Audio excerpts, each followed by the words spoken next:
Warahmatullahi wabarakatuh. Waalaikumsalam warahmatullahi wabarakatuh. Waalaikumsalam warahmatullahi wabarakatuh. Anak-anak semua, sudah siap semua untuk pembelajaran yang jam kedua? Yang kemarin seharusnya hari Rabu ya, karena ada suatu hal, jadi pindah untuk hari Jumat. Untuk yang akan datang kalau masih ada Yum lagi, sesuai dengan jadwal ya. Ini karena suatu hal, jadi ini kita pindah hari Jumat. Sudah disiapkan semua anak-anak semua? Ya, buku pembelajarannya kita lanjutkan pembelajaran untuk PPKN yang minggu kemarin kita sudah mempelajari sampai pada prinsip persatuan dalam keberagaman suku, agama, ras, dan antar golongan, begitu ya. Jadi kemarin kan kita pelajari untuk materi keberagaman masyarakat Indonesia dalam Bhinneka Tunggal Ika. Yang terakhir kita pelajari itu adalah prinsip persatuan dalam keberagaman tersebut. Jadi pelajari semua ya. Coba sebelum kita lanjutkan pada yang berikutnya nanti adalah gimana semua sudah siap belum? Silahkan mempersiapkan diri. Masih ada siswa yang bicara sendiri atau mungkin bicara dengan keluarga itu. Jadi sekali lagi sebelum kita lanjutkan pada nanti yang permasalahan keberagaman dalam masyarakat Indonesia, kemarin yang terakhir sampai pada prinsip persatuan dalam keberagaman. Masih ingat ya, coba siapa yang masih ingat nanti bisa menyebutkan nomor absen dan menjawab apa sajakah prinsip persatuan ya, prinsip persatuan dalam keberagaman suku bangsa Indonesia. Prinsip-prinsipnya diantaranya apa saja? Coba siapa yang tahu? Menyebutkan nomor absen dan menjawab. Halo, siapa? Sekali lagi, prinsip persatuan dalam keberagaman. Prinsipnya itu apa? Untuk kita itu dapat untuk kita itu dapat mewujudkan persatuan dan kesatuan dalam keberagaman yang kita miliki, itu kita memiliki prinsip. Prinsipnya itu apa saja? Saya Bu. Ya, absen berapa? 9E 14. 9 absen berapa, Mbak? 9E 14. Oh iya, silakan. Apa saja? Prinsip Bhinneka Tunggal Ika, prinsip nasionalisme Indonesia, prinsip kebebasan yang bertanggung jawab, prinsip wawasan Nusantara, dan prinsip persatuan pembangunan untuk mewujudkan cita-cita reformasi. Ya, betul ya.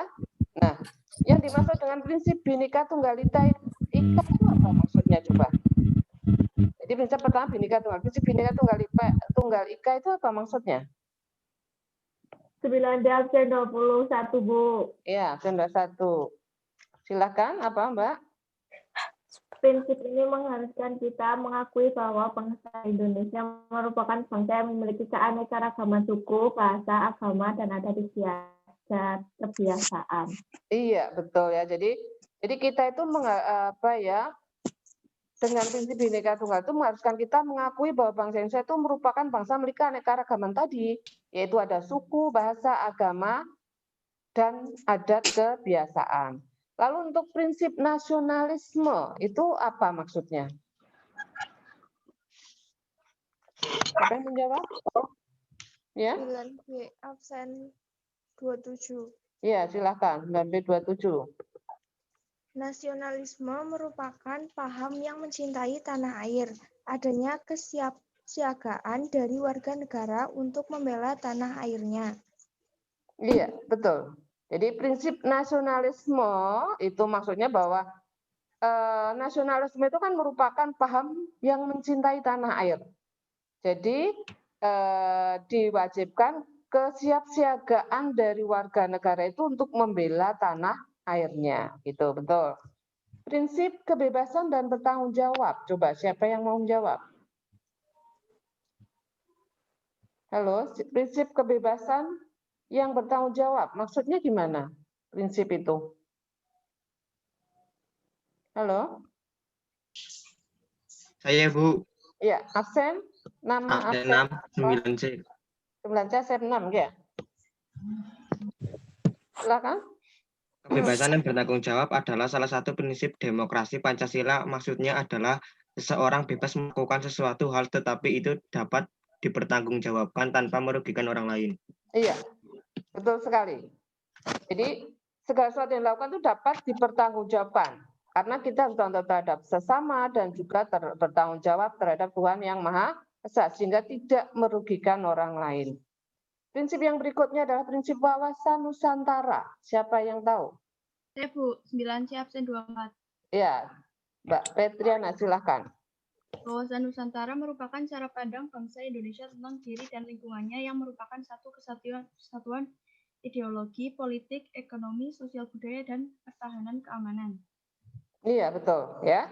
Jadi prinsip wawasan Nusantara itu maksudnya adalah bahwa cara pandang bangsa Indonesia tentang diri dan lingkungannya itu adalah merupakan satu kesatuan Ipolek Sosbud Ankam, ideologi, politik, ekonomi, sosial budaya, pertahanan, dan keamanan. Ya, betul.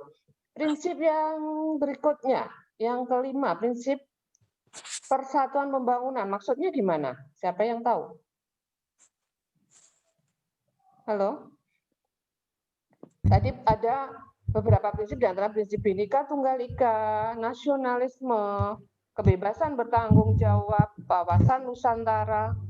Yang berikutnya adalah prinsip persatuan pembangunan. Maksudnya gimana ini? Halo, siapa yang tahu?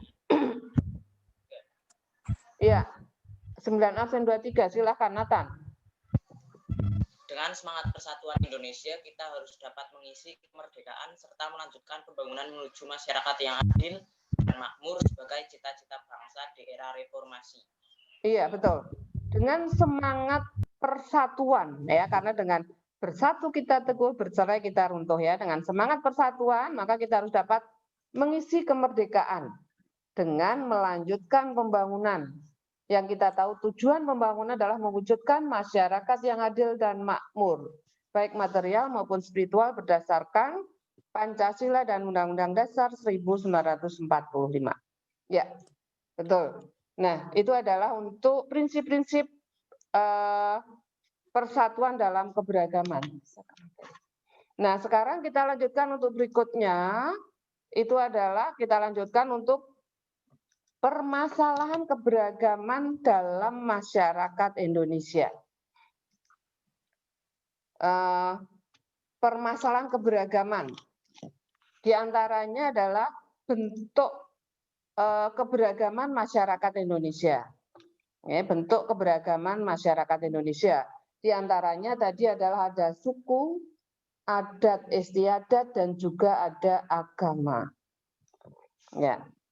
Untuk suku bangsa, ya, untuk suku bangsa, bahwa suku bangsa Indonesia itu adalah merupakan warisan sejarah bangsa. Yang suku bangsa yang ada di Indonesia itu persebarannya dipengaruhi dengan beberapa faktor atau dipengaruhi oleh beberapa faktor. Di antaranya adalah faktor geografi, ya, kondisi geografi, keadaan geografi negara Indonesia yang terbentang luas sampai dari Sabang sampai Merauke. Terus juga dengan adanya selain geografis adanya perdagangan. Terus juga kedatangan para penjajah di Indonesia. Jadi dengan faktor-faktor tersebut, persebaran suku bangsa Indonesia memiliki ciri dan karakter tersendiri yang berbeda antara suku satu, ya, suku bangsa yang satu dengan suku bangsa yang lainnya. Itu.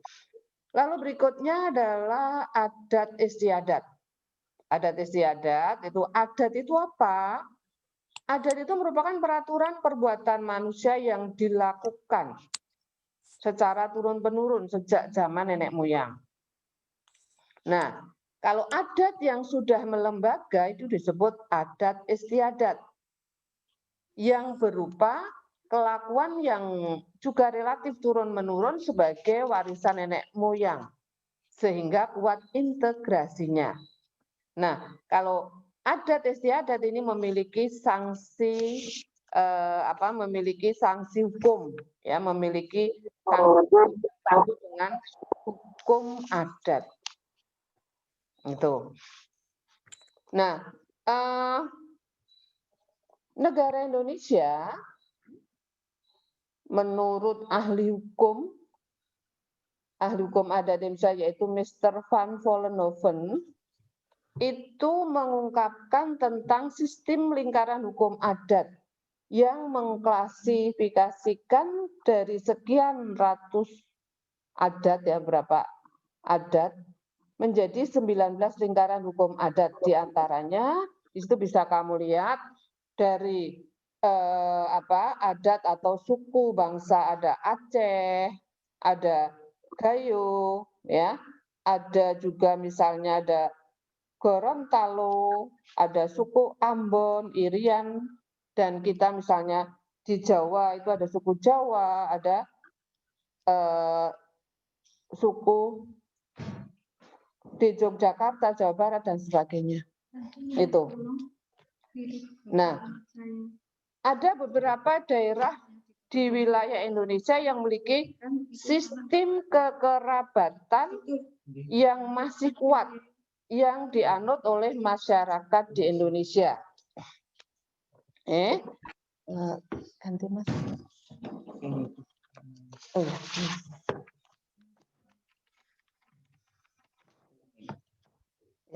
ya. Sistem kekerabatan di wilayah Indonesia itu diantaranya adalah ada sistem kekerabatan yang disebut dengan parental, ya, parental, yaitu menarik garis keturunan dari kedua belah pihak yang di sini dari ayah dan ibu. Nah, dalam sistem kekerabatan parental ini kedudukan laki-laki dan perempuan sama. Ini contohnya misalnya di Aceh dan Jawa Barat. Terus juga ada sistem kekerabatan patrilineal. Kalau ini menarik garis keturunan dari pihak bapak. Kalau tadi dari pihak bapak dan ibu, kalau ini dari pihak bapak. Kalau di sini kedudukan laki-laki lebih tinggi dibandingkan dengan perempuan. Itu sistem kekerabatan patrilineal. Misalnya itu terjadi atau ada di Palembang dan Batak. Sebagai contoh misalnya, ya, sebagai contoh yang menunjukkan bahwa kedudukan laki-laki lebih tinggi dibandingkan dengan perempuan, misalnya di daerah Palembang atau Batak itu misalnya akan menyelenggarakan pesta perkawinan. Maka di sini seluruh biaya perkawinan ditanggung oleh pihak laki-laki. Yang pihak perempuan tidak dibebankan untuk menanggung biaya perkawinan. Kecuali ada kesepakatan dari kedua belah pihak. Itu.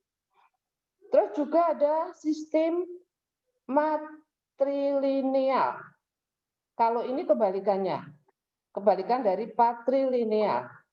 Kalau matrilineal ini menarik garis keturunan dari pihak ibu. Yang di sini perempuan lebih tinggi dibandingkan dengan laki-laki. Misalnya ini di daerah Minangkabau. Itu matrilineal.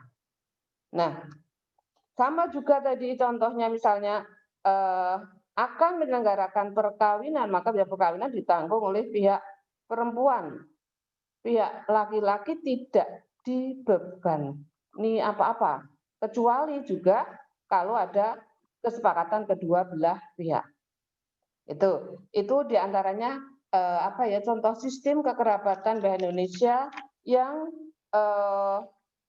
di daerah itu ada adat istiadat yang berbeda-beda. Tadi untuk bentuk keberagaman tadi kan ada suku bangsa, adat istiadat, juga agama, ya. Untuk agama ini kan merupakan salah satu hal yang tidak terpisahkan dari kehidupan masyarakat Indonesia, ya.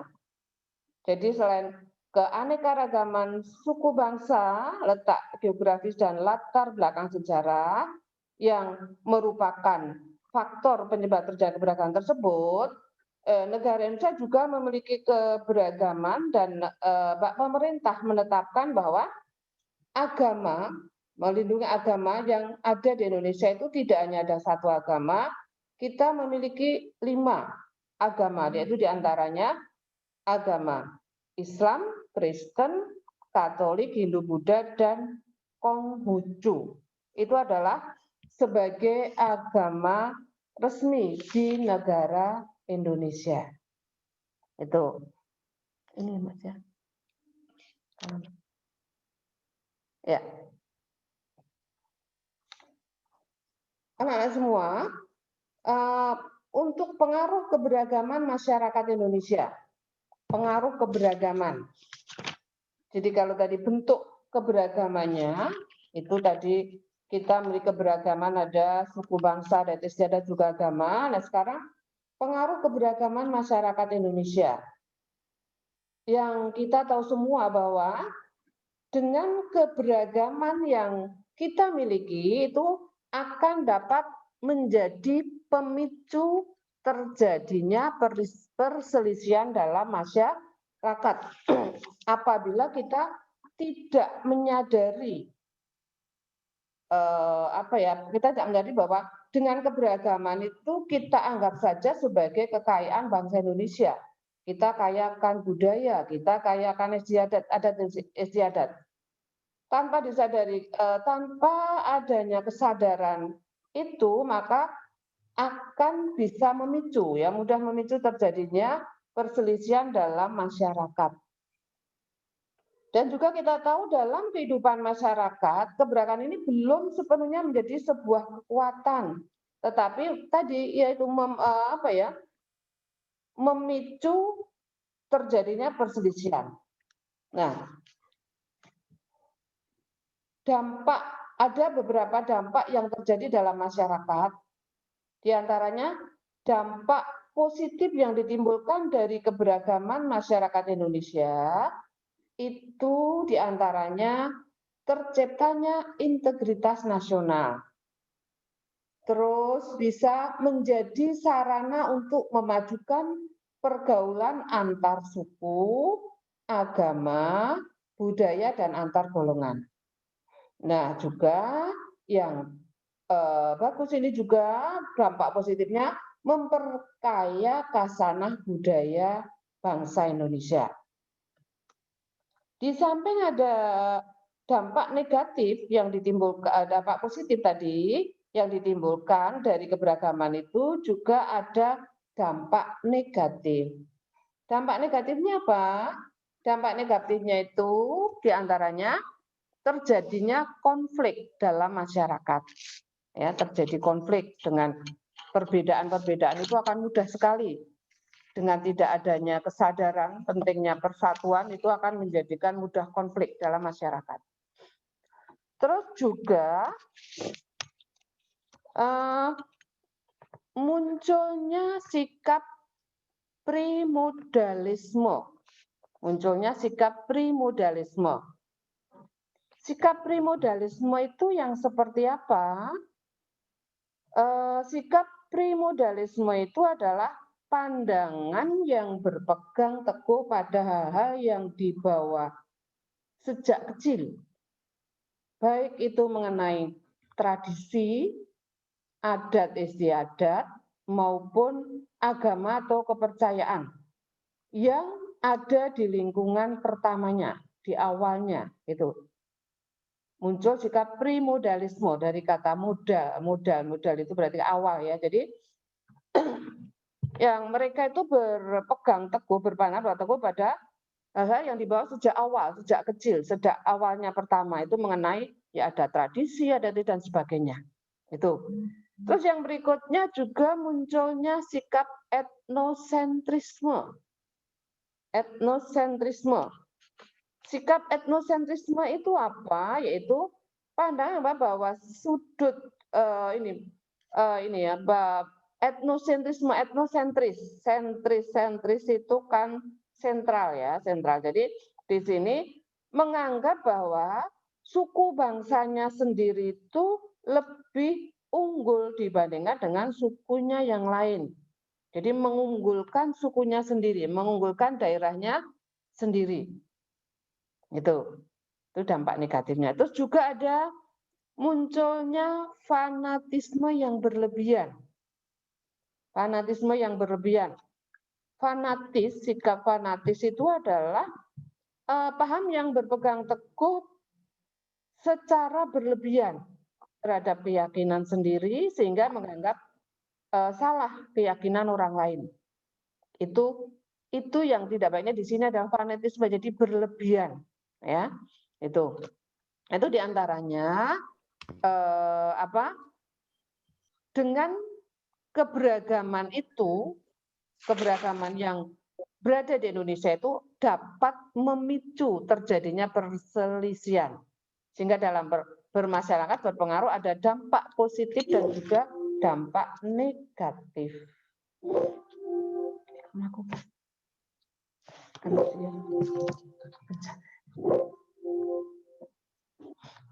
Enggak terus sekarang berarti nomor 3 yang berapa? Ini. Ya itu. Ini. Ya. Ya. Betul itu tadi. Ya, anak-anak semua kita lanjutkan pada yang berikutnya adalah permasalahan yang mungkin timbul, yang mungkin muncul dalam keberagaman masyarakat Indonesia. Di antaranya adalah ada konflik dalam masyarakat, bentuk konflik dalam masyarakat.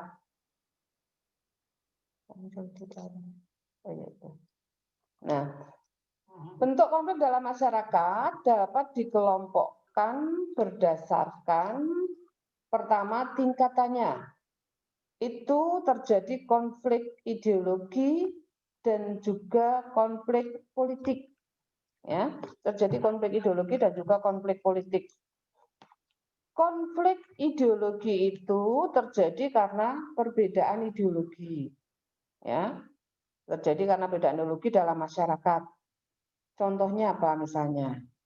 Contohnya misalnya di negara Indonesia pernah terjadi peristiwa ini bahwa ada sebagian masyarakat Indonesia yang tidak menyetujui dengan ideologi Pancasila, yang mereka itu berpaham ideologi komunis, sehingga mereka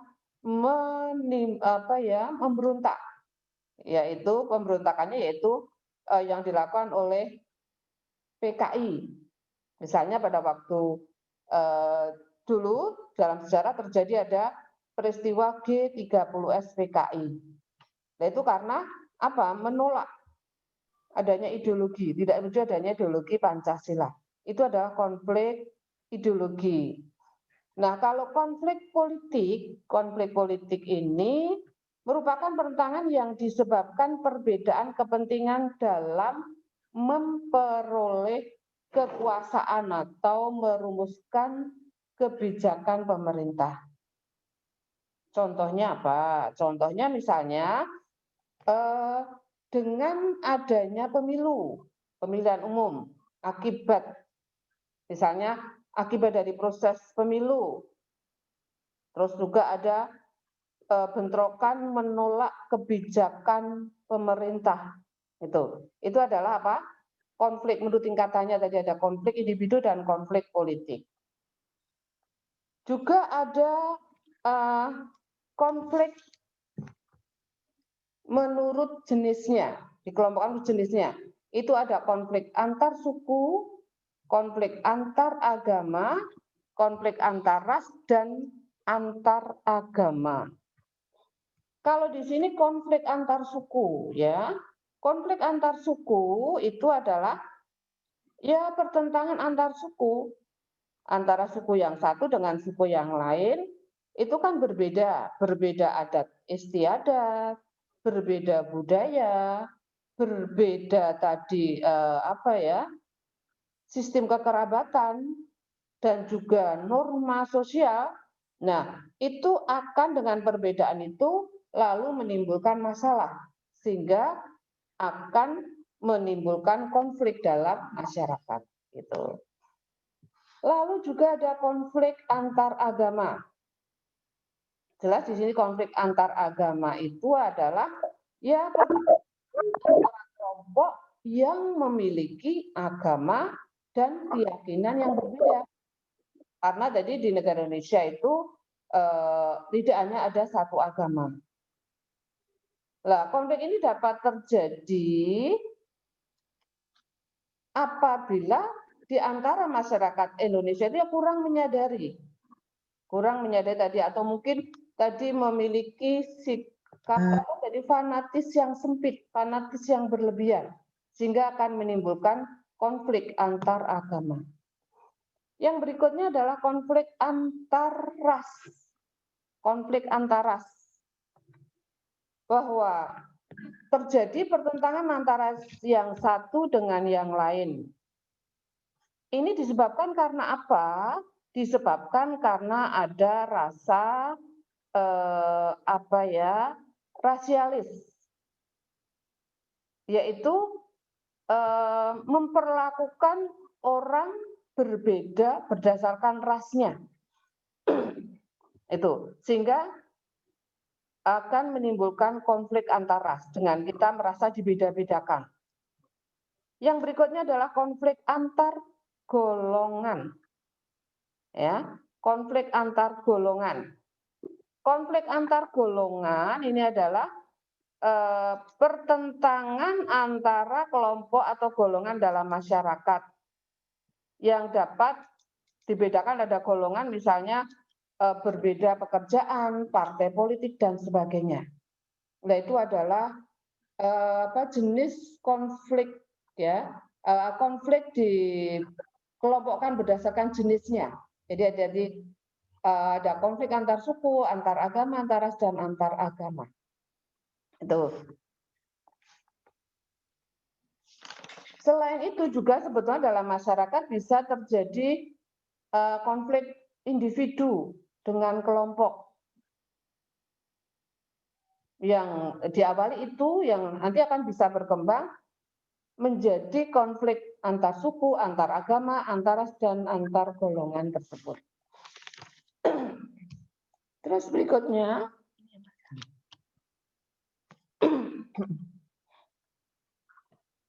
penyebab konflik dalam masyarakat. Ya, penyebab konflik dalam masyarakat. Jadi di dalam masyarakat itu terjadi konflik itu tidak secara tiba-tiba, ya. Jadi peristiwa itu akan bisa melalui proses yang ditandai ada beberapa gejala dalam masyarakat. Yang di situ nanti akan menunjukkan adanya konflik sosial dalam masyarakat. Di antaranya, gejala yang menunjukkan adanya konflik sosial dalam masyarakat itu yang pertama adalah tidak ada persamaan pandangan antar kelompok. Jadi tidak ada persamaan pandangan antar kelompok.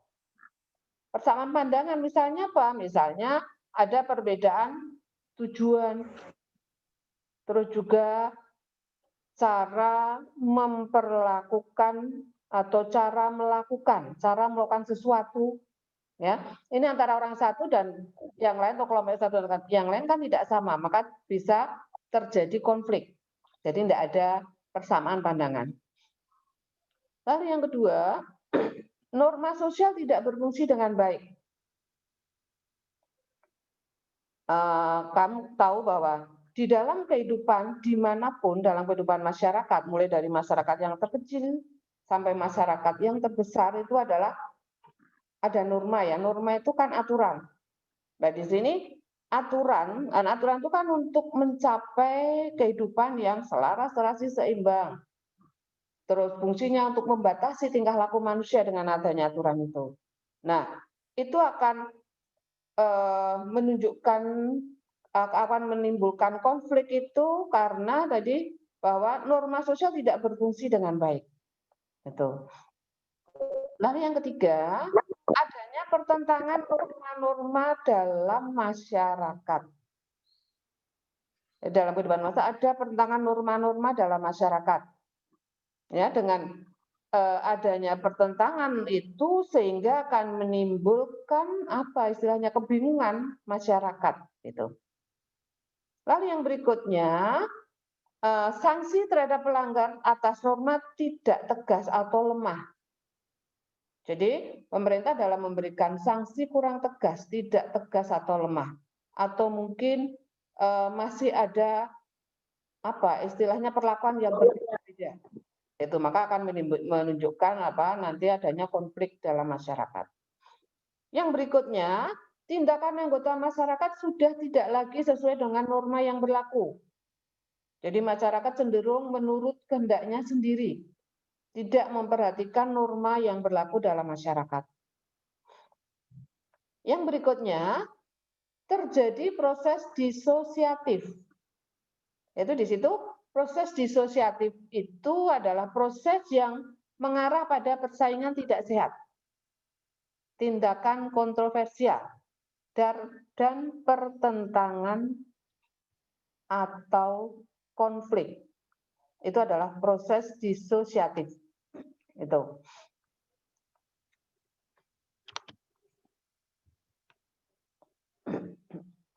Nah, itu tadi adalah apa? Gejala yang menunjukkan adanya konflik dalam masyarakat. Nah, ada beberapa gejala dalam masyarakat yang memiliki potensi menjadi penyebab konflik sosial. Jadi beberapa gejala dalam masyarakat yang memiliki potensi menjadi penyebab konflik sosial. Kalau tadi gejalanya, nah sekarang penyebabnya. Yaitu yang pertama, menguatnya etnosentrisme. Menguatnya etnosentrisme. Ini etnosentrisme berasal dari kata etnos ya. Etnos itu berarti suku, sedangkan sentrisme itu adalah berarti titik pusat sentral itu. Ya. Yang di sini berarti bahwa dengan menguatnya etnosentrisme itu bahwa masyarakat atau kelompok, perasaan suatu kelompok di mana kelompoknya itu merasa dirinya paling baik, paling benar, dan juga paling hebat, gitu ya, paling baik, paling benar, paling hebat, sehingga mengukur kelompok lain dengan nilai daripada norma kelompoknya itu sendiri. Itu. Jadi menguatnya etnosentrisme. Yang kedua adalah stereotip terhadap suatu kelompok. Sikap stereotip terhadap suatu kelompok. Yaitu anggapan yang dimiliki terhadap suatu kelompok yang bersifat tidak baik. Itu. Yang ketiga adalah hubungan antara agama kurang harmonis. Yaitu tadi kurang harmonis karena mempunyai sikap fanatik yang berlebihan. Atau mungkin juga fanatik yang sempit. Yang ini dapat menimbulkan sikap tidak toleran terhadap agama lain. Karena merasa bahwa dirinya sendiri yang paling baik, yang paling benar. Tidak ada rasa toleran menghormati agama lain. Yang keempat, hubungan antar penduduk asli dan penduduk pendatang yang kurang harmonis. Kita negara Indonesia kan ada sudah menjadi warga negara Indonesia, tapi kan berasal dari negara lain yang mereka menetap di Indonesia sehingga menjadi warga negara Indonesia. Nah ini kita hubungannya kurang harmonis sehingga dapat menimbulkan berbagai masalah dalam masyarakat yang beragam. Nah, itulah gejala yang dalam masyarakat itu memiliki potensi menjadi penyebab konflik.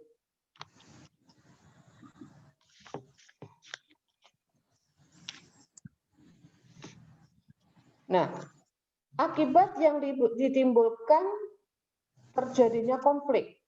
Jadi dengan tadi ada gejala, sudah jadi konflik, akibat dengan adanya konflik itu bisa berakibat, ini ada akibat yang dapat dikatakan akibatnya positif dan juga negatif.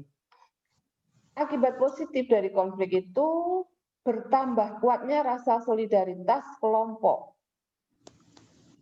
Hubungan antar anggota kelompok atau masyarakat semakin kuat. Itu tapi pada kelompok ya, pada kelompok. Tapi kan kita sebagai bangsa Indonesia itu kan harus bersatu antara keberagaman masyarakat Indonesia itu. Nah, sekarang untuk yang negatif, akibat dari terjadinya konflik negatif diantaranya perpecahan dalam masyarakat jelas. Dengan kita ada konflik, ada masalah, maka terjadi perpecahan dalam masyarakat.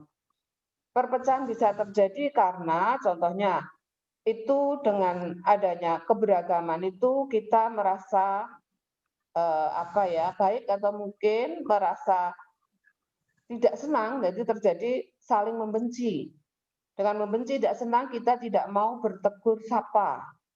Lalu juga kita mempunyai prasangka yang buruk dan lain-lain. Yang kedua, kerugian harta benda dan korban manusia.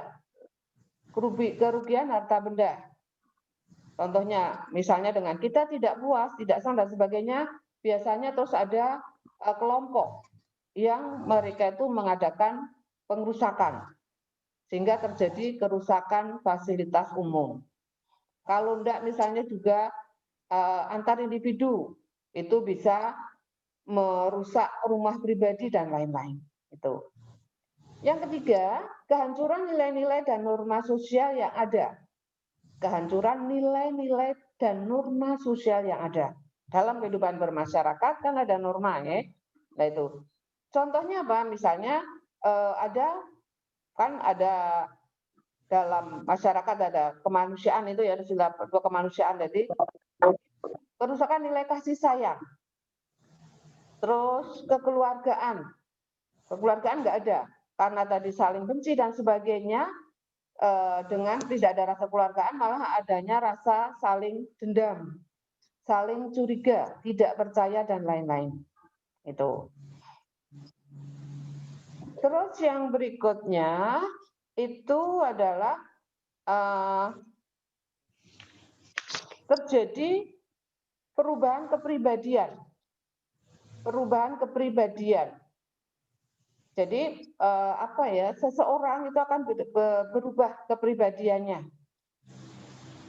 Contoh, seorang bisa menjadi pemurung, takut melihat orang dan dendam tadi. Itu dengan